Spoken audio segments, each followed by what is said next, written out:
Baik, Assalamualaikum warahmatullahi wabarakatuh. Selamat pagi untuk kita semua.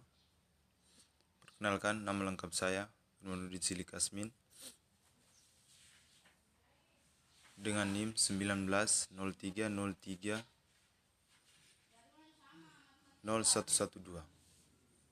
jurusan Sosiologi semester 3. Baik, saya akan mempresentasikan tugas review buku ke-8 Perubahan Sosial Budaya dengan judul Mobilitas Sosial, Mobilitas Kelas, dan Pekerjaan Perubahan di Amerika Serikat dan Jerman. Kekayaan atau kondisi kehidupan yang lebih umum di masa lalu, sekarang dan masa depan. Jadi, keanggotaan kelas menandakan perbedaan kelompok dalam berbagai dimensi yang menghasilkan maka peluang hidup sejauh pelatihan untuk sesuatu pekerjaan atau pekerjaan itu sendiri memerlukan proses sosialisasi yang bertahan lama, juga yang normal. Preferensi dan pelaku yang memungkinkan pengaruh interaksi ke tingkat apapun yang bisa dibayangkan. Oleh karena itu, mobilitas sosial yang dipahami dalam konteks pekerjaan ini menunjukkan lintas tergrenasi antara dua kelas. Dalam studi tentang mobilitas sosial, ada dua perspektif umum dibedakan. Pertama, perspektif diambil dengan mengamati, mendeskripsikan, dan menjelaskan secara langsung. Lalu lintas mobilitas jektores distilahkan dalam mobilitas absolut berikut. Saat mempelajari likability yang membicarakan tentang pengalaman mobilitas untuk menekankan bahwa fenomena yang didiskusikan secara langsung dirasakan tafsirkan oleh individu. Perspektif kedua memerlukan studi kompetitif antara generasi lintas rasional yang membebani lintas mobilitas yang dialami beberapa orang terhadap orang lain.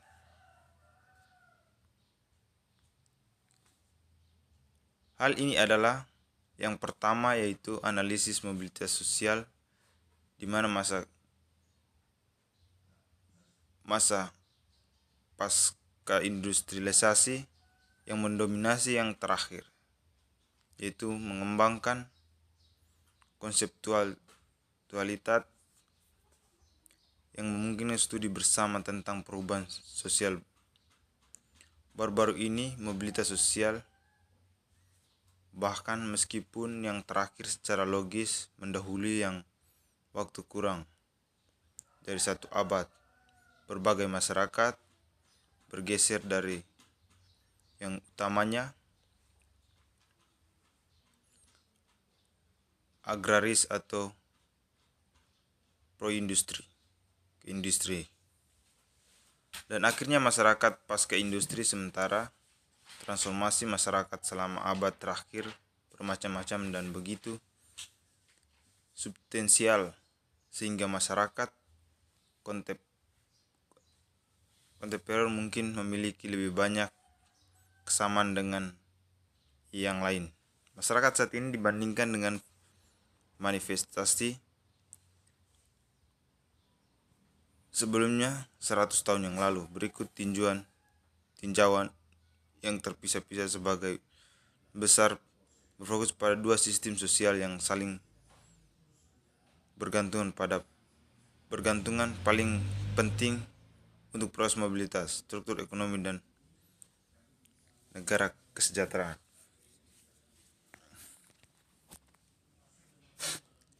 Perubahan sosial dan struktur pekerjaan. Klasik sosiologis Max Weber dan Durkheim menggambarkan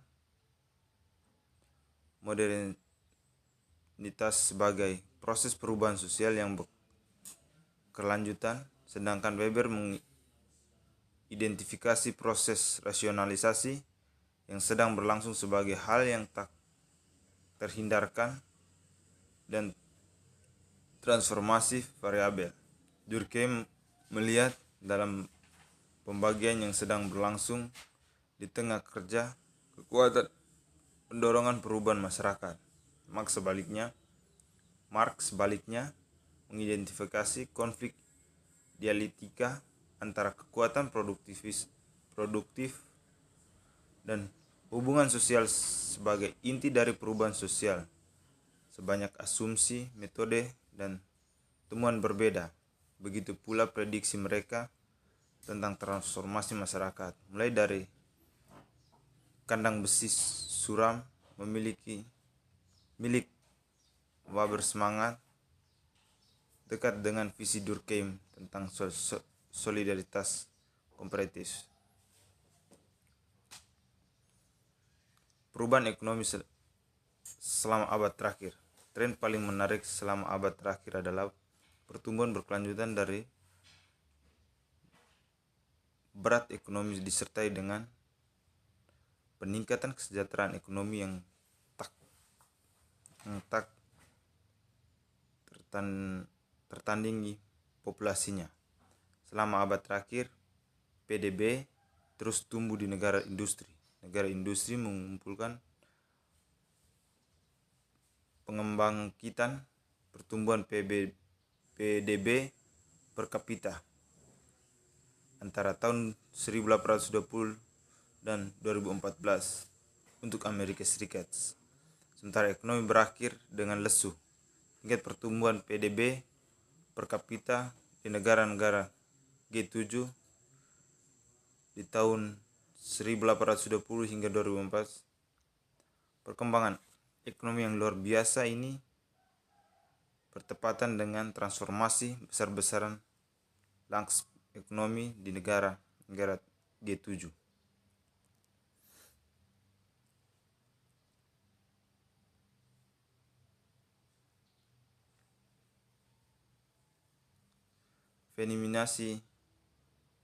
Feminisasi kerja. Salah satu sisi feminisasi pekerjaan adalah masuknya perempuan secara besar-besaran ke dalam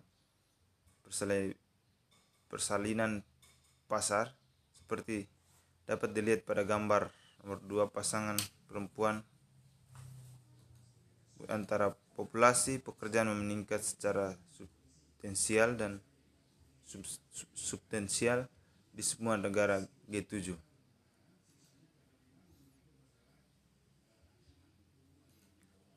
Feminisasi pekerjaan dan mobilitas antar generasi. Peningkatan lapangan kerja perempuan bisa dibilang mempengaruhi mobilitas perempuan. Itu meningkatkan pekerjaan angkatan kerja para ibu, menciptakan model peran yang mendorongkan perempuan untuk merenungkan pekerjaan dan karir untuk diri mereka sendiri. Sementara ini argumen empiris emansipator tidak bisa cukup untuk ditekankan.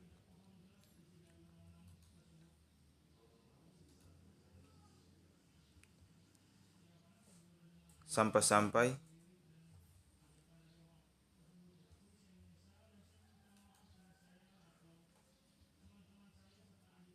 selain itu mereka yang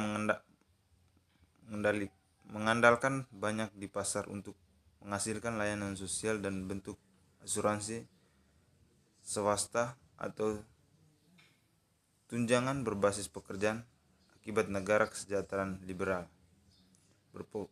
berproduksi untuk sebagian besar ketidaksejahteraan pasar tenaga kerja antara yang bekerja dan kerabat kesetaraan di antara orang miskin.